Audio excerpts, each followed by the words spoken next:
Welcome to What Are We Planting 4 weeks from our frost date video. Hi, I'm Hannah and this is Sweet Fern Homestead, Suburban Homestead in Zone 6A. I'm in Massachusetts and we're looking at like May 10th for a last frost date. Now, here's a really big thing I want to say about 4 weeks. This is the time when you get really anxious to start things like cucumbers and melons and squash and all of that. But what happens is, and beans, but they like warm weather. So just because my last frost date is May 10th doesn't mean I'm necessarily getting things in the ground May 10th. So I might be looking at, last year for me, June 1st was like the magic number for beans and cucumbers and squash. So in that case, I'm looking at, if I'm starting something 4 weeks, that's actually May 1st, right? I'm not starting those things in April. And it really just depends on what's going on for you. Now, the compromise here is, if you want to start some of these heat-loving vegetables and you just want to go ahead and get it done like I do, get them going in milk jugs. Do your winter sowing now in spring for some of these heat-loving vegetables. So that's what I'm going to be doing, because at this point, other than potting up what is already growing in my house, I'm not going to start any other seeds indoors. Probably. I might do some more toilet paper tube planting for beans, but that's a little bit later. For the most part, everything that I plant from here on out is going to go in a milk jug. And the reason is that my yield in the milk jugs is incredible. The strength of the plant is incredible. I don't have to harden off. I don't have to take up space in windowsills. I don't have to remember to spray them every morning and every night, and or put water in the trays. And most of my trays have holes in them now, so they drip, and it's a big mess. The winter sowing, I cannot believe how beautiful everything has turned out. So I'm hooked, and my compromise right now is, instead of holding off on planting cucumbers, I'm going to go ahead and get those into my milk jugs. So I just grabbed a stack of cucumbers. This is a free seed from Baker's Creek. It's called Bite Alpha or Bait Alpha or Beet Alpha. I don't know. And it just looks good. Looks yummy. So I want to find, so here's the thing. Its ideal temperatures are 70 to 90 degrees. We're not looking at that in May, most likely. There are places where you might, but I'm not. I am not looking at that in May. Then there's the Silver Slicer from High Mowing. This got really popular for a while, but it's actually not my favorite. I'm going to show you my favorite in a minute. But that's a great, like, all-around cucumber to grow. Tender sweet cucumber, that's sort of those a little bit longer, skinnier. That was a good one. Armenian yardlong, these got devoured by bugs, so I don't know if I'm gonna do those again. I'd really like to see those grow though. Look how pretty they are. They've got those stripes of like light green and dark green, and they get all curly if you let them grow on the ground instead of trellising them. The Russian pickling cucumber is just a go-to for us. It will pretty much survive the bugs mostly. Like, you'll get a few fruits on it before it like totally goes. And it just makes great pickles, but I love pickling cucumbers.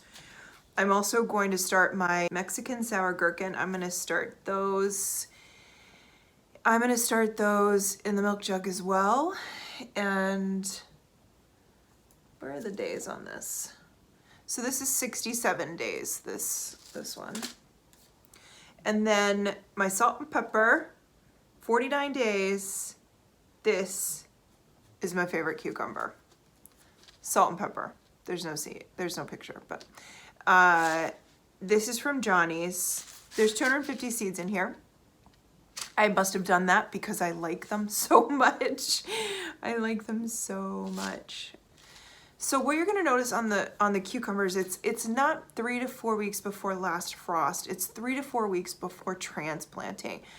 You want warm temperatures. If you've already started your cucumbers inside and you're not going to have warm temperatures for another month or so, you probably just want to start over at some point, because they're going to be leggy. They're not going to be strong plants. You've just started them too early. You got to just suck it up and move on. I'm sorry, but you do.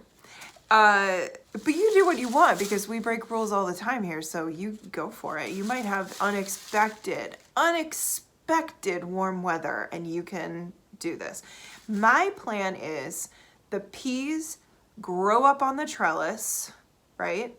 So they grow in April, they grow in May, I harvest in June, and then right in that time, my cucumbers have done a really good job growing in their little winter sowing milk jugs, and they're already hardened off, and they're ready to take the place of the peas growing over the trellis.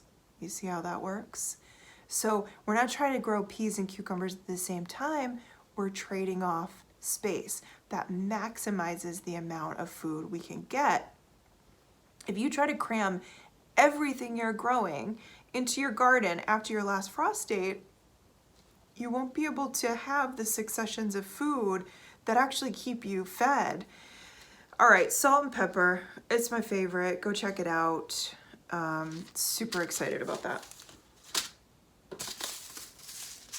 Fennel, I'm gonna throw some fennel in one of my jugs as well. So my winter sowing thing that had dill in it fell over. And so it was a strawberry container. And so what I did is I took it and I popped it into the potager garden, and then I put the container over it like a greenhouse, and I put some rocks on top of it. From what I can tell, I've got some dill growing. So that's wonderful. But I am gonna start some more dill so that I can put it in some other places.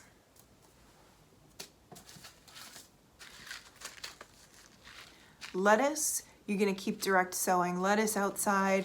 You can direct sow beets, you can direct sow radishes, you can direct sow turnips, you know, whatever cold loving vegetables that like a little colder night and a little warmer day, not too much sun.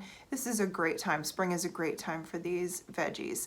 And you have to grow them before the heat of summer comes. So in theory, my lettuce is gonna be done by the time I'm ready to grow. Let's say I have a space that I'm using for lettuce, and the lettuce bolts, and then that has to go, and I already have my bush beans started, then I can go ahead and put my bush beans where the lettuce was. It's just such a great system. Or I plant carrots there, or I plant parsnips there, right? So you're just, or beets, you're just constantly changing the spaces that everything is taking up. And then the lettuce will have given the soil wonderful nutrition. And then the next thing that comes in, the beans are gonna like throw all that great nitrogen back in the soil. So it just works really well to play around with how many things can I plant in this little space during the year, or during the growing season. Now basil is interesting. Basil likes to be warm, but basil doesn't like a lot of like direct sun.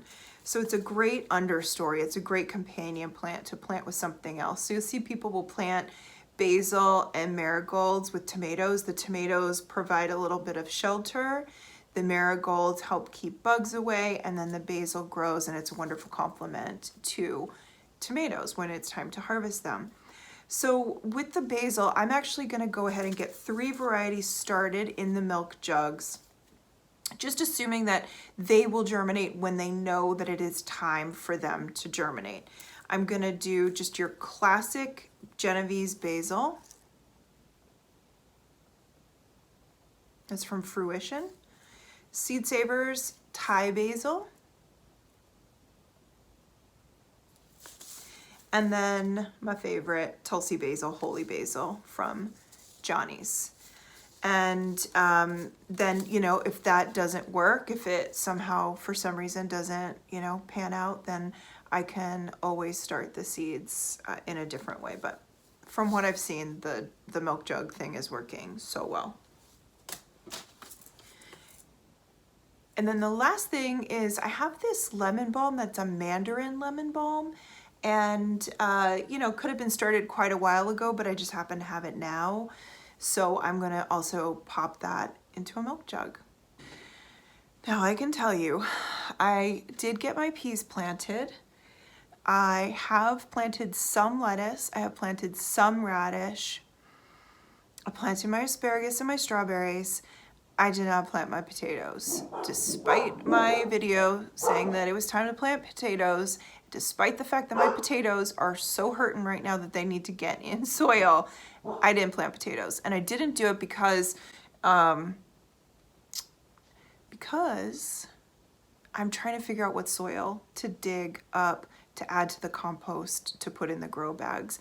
I don't want to go buy dirt to put in grow bags. So we have different areas around that I'm able to dig some up. I've been so busy working on the garden that the idea of adding another thing in before I got the peas and the lettuce and stuff done was just too much for me. Anyway, I will get those potatoes planted and then just work on kind of just catching up. So a lot of things need to be potted up. Peppers, tomatoes, eggplant, they need to move to that next stage. So they go from this tiny little thing to bigger cups that I use. And I will show you that. But you know, there's no urgency right now. If you have some of your, you know, main crops started right now, you can kind of just work on maintaining what you have. And then I think the focus would be getting things, anything that you want to direct sow, getting those started now. The lettuces, the radishes, the beets, the peas. Okay. If you are new here, I would love to have you subscribe. If you enjoyed this video, if you could give it a thumbs up, that really helps. And please leave a comment and let me know what you're planting, where you live, what your zone is, what your weather is looking like right now. And as always, thank you for being here. Appreciate you.